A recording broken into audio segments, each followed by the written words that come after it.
Hello guys, আসসালামু আলাইকুম। আপনাদেরকে বলছি, কালকে রাত্রের ভিডিওটি আবারও আপডেট দিচ্ছি আপনাদেরকে।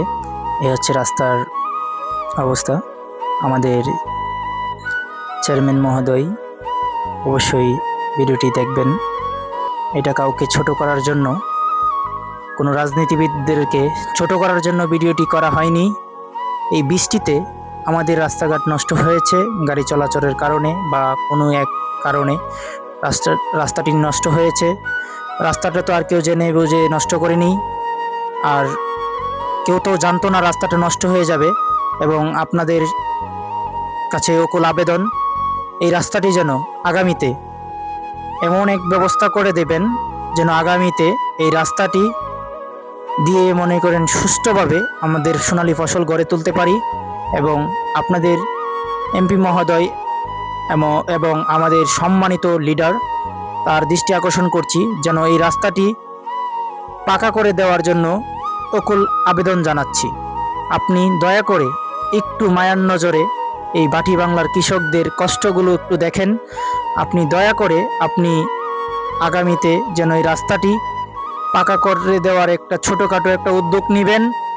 ইনশাল্লাহ আপনার কাছে এটা সম্ভব, আমরা এই প্রত্যাশাই করি। সাধারণ মানুষের কষ্ট আপনি বুঝবেন। আপনি হচ্ছেন একজন আদর্শবান মানুষ এবং আদর্শবান কৃষক। আপনি সব কিছুই পারেন। আপনার এই দৃষ্টি আকর্ষণ করছি, আপনি এই রাস্তাটি পাকা করে দেওয়ার জন্য অকুল আবেদন জানাচ্ছি। সবাইকে আমার জানাচ্ছি সালাম, আসসালামু আলাইকুম।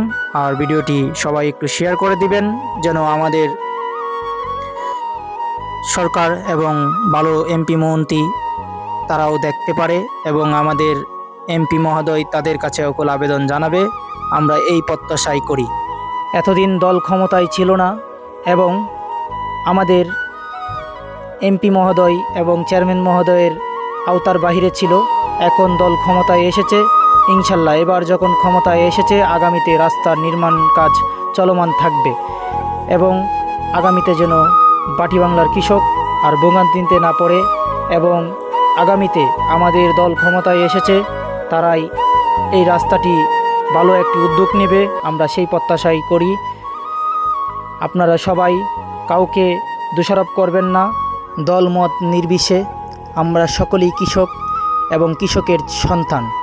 আমরা সবাই বাটি বাংলার ছেলে, এই ৮ নং জয়সিদ্ধি ইউনিয়নের সন্তান। আমাদের জন্মভূমি, আমাদের এই সেই গ্রাম, আমাদের এই সেই সোনালী ফসলের অবস্থা। আপনারা সবাই ভিডিওটি দেখবেন ভালো মতে, তাহলে বুঝতে পারবেন যেন আমাদের এই রাস্তাটি আগামীতে সফলভাবে সুষ্ঠুভাবে যেন রাস্তাটি নিজ দায়িত্বে সৎ ব্যক্তির হাতে তুলে দেয় কন্ট্রাক্টটা, যেন নির্মাণটা হয়। আসসালামু আলাইকুম।